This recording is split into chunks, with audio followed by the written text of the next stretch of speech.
Huling mensahe ni Sunshine sa kanyang anak bago pumanaw, viral. Sa gitna ng pagluluksa sa biglaang pagpanaw ng Taiwanese actress na si Barbie Hsu, muling lumutang sa social media ang isang emosyonal na liham na isinulat niya noon para sa kanyang anak. Mas kilala bilang Sunshine ng Meteor Garden, si Barbie ay hindi lang isang mahusay na actress, kundi isang mapagmahal na ina.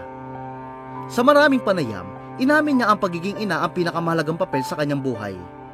Mayroon siyang 2 anak mula sa dating asawang si Wang Xiaopei. Ang kanyang panganay, si Xiao Yu'er, ay madalas niyang ipagmalaki sa mga panayam at sa kanyang isinulat na aklat. Dito niya ibinahagi ang kanyang pangarap para sa anak. Pati na rin ang takot na dumating ang araw na kailangan na niyang pakawalan ito. Ayon kay Barbie, isinulat niya ang libro upang manatili silang konektado at maalala ng kanyang anak ang kanilang pinagsamahan. Sa simula ng liham, isinulat niyang ibinigay niya ang lahat upang maisilang ang anak.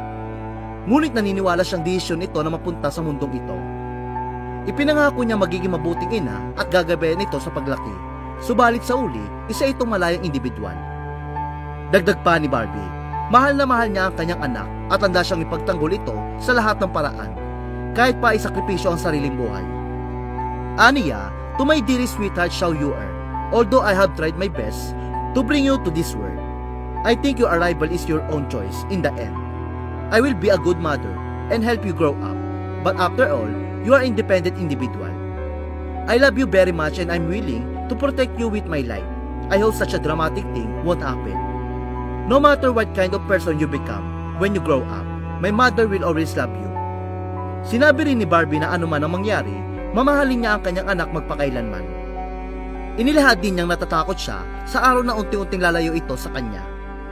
Gayunpaman, naniniwala siyang mananatili silang hindi lang mag-ina, kundi matalik na magkaibigan rin balang araw. Ani ni Barbie, I hope that in the future, we will not only have a good relationship of mother and daughter, but also be the best friend, watching you grow up day by day.